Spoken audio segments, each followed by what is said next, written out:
Hello everyone, আশা করছি প্রত্যেকে খুবই ভালো আছেন। আজকে টিউটোরিয়াল 2-তে চৌধুরী সিকিউরিটি মিউজিকের পক্ষ থেকে আমি অর্পণ চৌধুরী সকলকে জানাচ্ছি স্বাগত।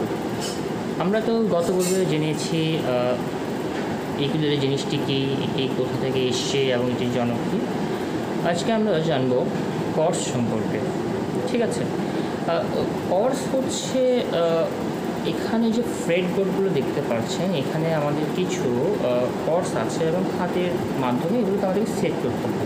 ঠিক আছে, এবং কোন কর্ডস ইউজ করে আমরা কোন গানটি গাইবো এবং কোন গানটি কোন কর্ডে বাজাতে হয় সেটি সম্পর্কে আমরা ধীরে ধীরে জানতে পারবো। ঠিক আছে, তবে এখানে আমাদের বেসিক কিছু কর্ড আছে।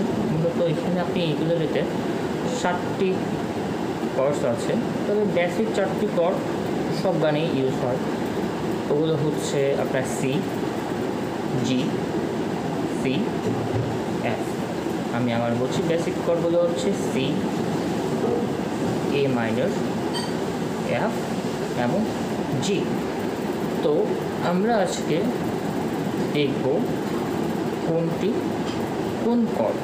ঠিক আছে, আমি যদি একটু ভালো করে দেখাই, এটি হচ্ছে আপনাদের নেক। আমি বলেছিলাম আমি এটাকে বলা হয় ফ্রেট।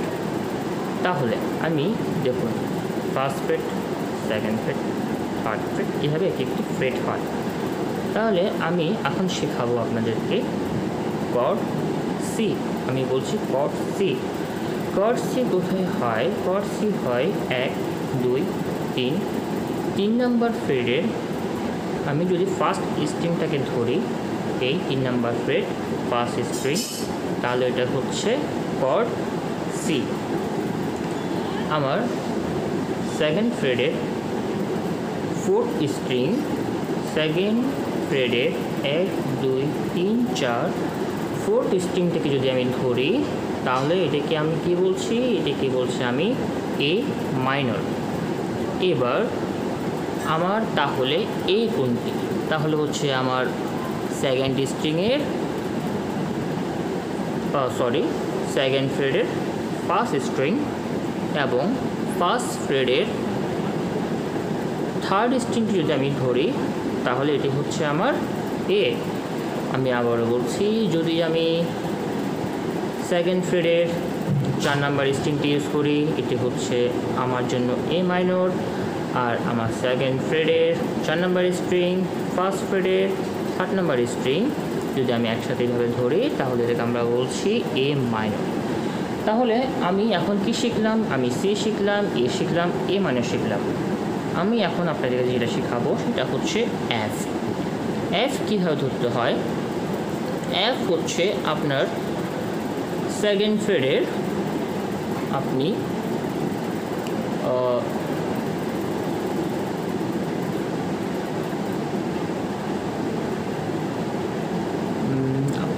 সেকেন্ড ফ্রেডের 4 নম্বর স্ট্রিং এবং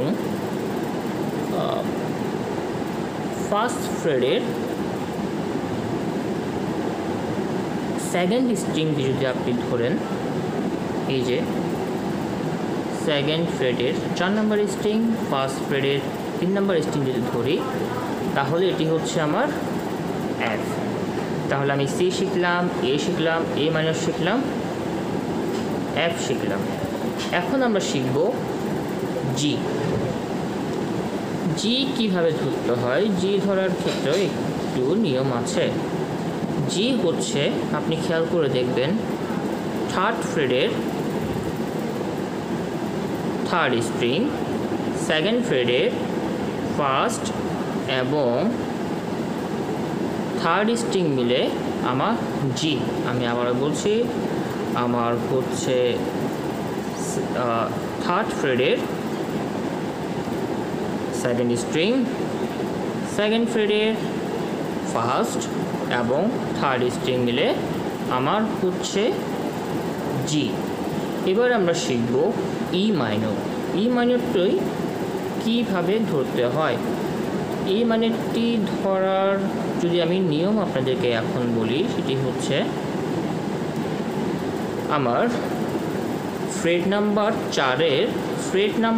4-এর সেকেন্ড স্ট্রিং, ফ্রেট নাম্বার 3-এর থার্ড স্ট্রিং এবং ফ্রেট নাম্বার 2-এর ফোর্থ স্ট্রিং যদি আমি ধরি তাহলে হচ্ছে আমার ই মাইনর। আমি বলছি আমার ফোর্থ ফ্রেডের সেকেন্ড স্ট্রিং, থার্ড ফ্রেডের থার্ড স্ট্রিং এবং সেকেন্ড ফ্রেডের ফোর্থ স্ট্রিং ধরলে আমি পাচ্ছি ই মাইনর। এখন আমি শিখতে যাব আপনার ই। যদি আমি ই ধরতে যাই তাহলে কি হচ্ছে, ই ধরার নিয়ম হচ্ছে এইভাবে। কিভাবে? ই হচ্ছে আপনার সেকেন্ড ফ্রেডের ফোর্থ স্ট্রিং, থার্ড ফ্রেডের ফোর্থ স্ট্রিং, থার্ড ফ্রেডের থার্ড স্ট্রিং, থার্ড ফ্রেডের সেকেন্ড স্ট্রিং এবং আপনার ফার্স্ট ফ্রেডের ফার্স্ট স্ট্রিং হলেই আমার হচ্ছে ই। তাহলে আজকে আমরা শিখলাম আমাদের কয়টি কর্ড আছে এবং কর্ড ধরার নিয়ম।